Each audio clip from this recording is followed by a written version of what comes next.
Nous sommes ici au centre des congrès Prouvé à Nancy pour la 2e édition de Campus Cook, notre salon national sur la restauration des jeunes en formation et des étudiants. C'est un salon qui se veut être un rendez-vous pour tous nos acteurs de la restauration dans notre réseau d'Ecrous, mais également une vitrine pour tous les acteurs de la restauration collective, afin de montrer à quel point les lignes bougent sur ce domaine, de montrer à quel point nous réfléchissons en permanence sur les évolutions, les nouveautés, pour être le plus possible en phase avec notre client final, qui est l'étudiant et le jeune.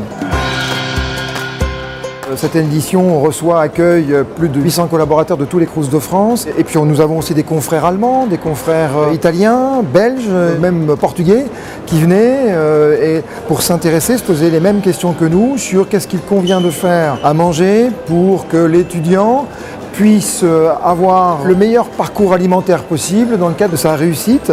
Ça nous permet aussi de mettre en avant des nouveautés, d'apprendre des choses. Ça permet à nos fournisseurs de nous faire des présentations de différents produits nouveaux, ce qui les amène à revoir un peu leur process, à repenser leurs produits.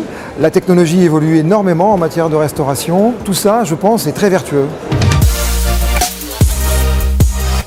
Les étudiants ont de plus en plus une vie relativement déstructurée sur ce point de vue-là, quand toutes les études disent qu'il y a plus de 40% d'étudiants qui ne prennent que 2 repas par jour, parce que soit ils ne prennent pas de petit déjeuner, ils n'ont pas le temps, ils se précipitent, soit parce qu'entre midi et 2 heures, ils n'ont pas le temps de faire un déjeuner correct. Donc il est majeur de leur permettre de le faire. Et donc, il faut des temps de restauration collective, de repas complets, parce qu'il est aussi extrêmement important qu'un étudiant ait un repas complet dans la journée et un tarif Crous. Mais il est aussi important de leur permettre d'avoir une restauration rapide, parce qu'il est mieux de déjeuner rapidement que de ne pas déjeuner du tout. Il y a une vraie préoccupation pour la qualité de la restauration dans les villes universitaires françaises, qualité qui s'entend alors par le goût, c'est comme ça qu'ultimement on juge de la qualité du produit, de sa préparation, mais aussi qualité par rapport à la filière d'approvisionnement, par rapport à l'origine des produits, et puis par rapport aux engagements que prend aujourd'hui le réseau des œuvres par rapport à des critères de consommation éthique, de circuit court, etc.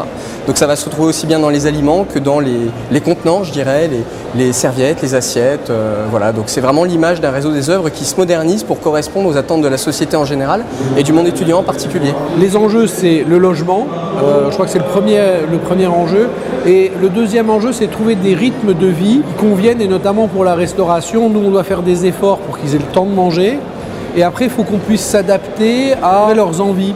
Et leurs envies sur les campus, elles sont très variées. C'est pas aller au restaurant et au même restaurant tous les jours, c'est aller à un food truck, c'est aller à une cafétéria, c'est aller au restaurant universitaire. Et on doit leur offrir quelque chose qui donne envie et qui ne soit pas routinier. Ils détestent la routine en fait, les étudiants.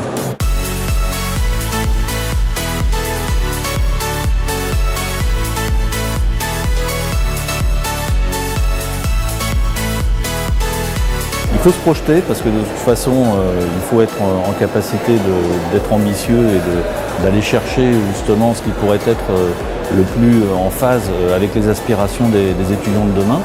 Mais je pense que se doter déjà de structures de réflexion en y associant justement les étudiants permet d'aller vers ce qui pourrait être le Crous de demain. On a des grandes tendances lourdes qui sont l'individualisation, vous connaissez déjà sans doute, la déstructuration des repas, avec un snacking de plus en plus dominant face au service à table, par exemple en restauration. L'entrée est de plus en plus passée à la trappe et on s'assoit moins qu'avant pour manger. Donc cette montée du snacking est vraiment très importante. On sait que dans les poissons gras, on a un type de lipides qui vont être protecteurs. L'idéal et le côté diététique en moi dit si j'ai un régime équilibré, parfaitement équilibré, j'ai pas besoin d'avoir de genre de succédané parce que je vais obtenir dans la totalité de mon bol alimentaire, et l'équilibre alimentaire c'est pas sur une journée, c'est sur une moyenne, je vais avoir tout ce dont j'ai besoin. Le problème, vous allez tomber sur quelqu'un qui n'aime pas le poisson. Fondamentalement, vous n'allez pas pouvoir changer la personne. Donc il faut se dire, est-ce que cette personne finalement on n'essaye pas de la protéger quand même? Pour la protéger, il faut lui apporter les nutriments protecteurs, mais via autre chose. Il y a une fabrique de la peur alimentaire qui sévit dans notre pays depuis une dizaine d'années, c'est le thème de mon livre, et qui crée des angoisses alimentaires. Et des angoisses alimentaires qui ne sont absolument pas justifiées. Alors je ne dis pas que tout est bien, bien entendu, on peut améliorer les choses, mais de manière générale, nous avons une très très bonne alimentation. Et je pense qu'il y a certaines filières, notamment la filière bio, qui a alimenté massivement les peurs alimentaires en essayant de faire croire que les produits qui ne sont pas des produits bio seraient meilleurs pour la santé, ce qui n'est absolument pas vrai. Normalement, le rôle de la restauration universitaire, c'est pas d'imposer un modèle. Si vous l'imposez, ça fonctionne pas. L'étudiant, il s'échappe et il va aller manger à l'extérieur parce qu'il trouve ça sympathique, pas cher, rassasiant et agréable au goût. Donc le rôle de la restauration collective, c'est de s'adapter à l'étudiant. Donc cette expérience de food truck m'a particulièrement intéressé parce que si je fais un kebab et si je réfléchis à ce que je vais mettre dans le kebab, je peux faire un repas équilibré avec n'importe quoi. La problématique, elle est de s'adapter au modèle universitaire. Qu'est-ce que veut un étudiant? Il veut manger vite, il veut manger pas cher, il veut être rassasié, il veut trouver ça bon, il veut manger avec ses copains. On sait que ça évolue au fur et à mesure, c'est-à-dire que le Crous communique vachement sur le fait que voilà, c'est une nourriture qui est plutôt saine, qui est plutôt responsable, qui correspond aux besoins nutritionnels qu'on peut avoir en tant qu'étudiant. C'est pas non seulement moins cher qu'au McDo qu'à côté, mais c'est aussi plus sain et plus éco-responsable. 3, 2, 1, c'est parti pour la première phase. Les prescripteurs, ce sont les étudiants. C'est fini cette génération qui voulait absolument manger des frites, du burger, des choses comme ça. C'est un genre de grand écart entre la cuisine, entre guillemets, pas chère et la haute gastronomie, mais avec un seul objectif, c'est-à-dire l'excellence, la qualité, les produits frais. Et je suis heureux de voir qu'ici, là, dans les objectifs des Crous, ça rentre maintenant en considération. Voilà, c'est ça qui est important. C'est de montrer aux étudiants qu'on peut très bien se nourrir avec des produits du quotidien, que ce soit très simple, très rapide, et qu'on n'est pas obligé de manger tout et n'importe quoi, enfin se nourrir en mode rapide, un petit sandwich sur le pouce. Voilà, donc je pense qu'il y a une vraie réflexion là-dessus, et encore plus à développer pour les années qui arrivent.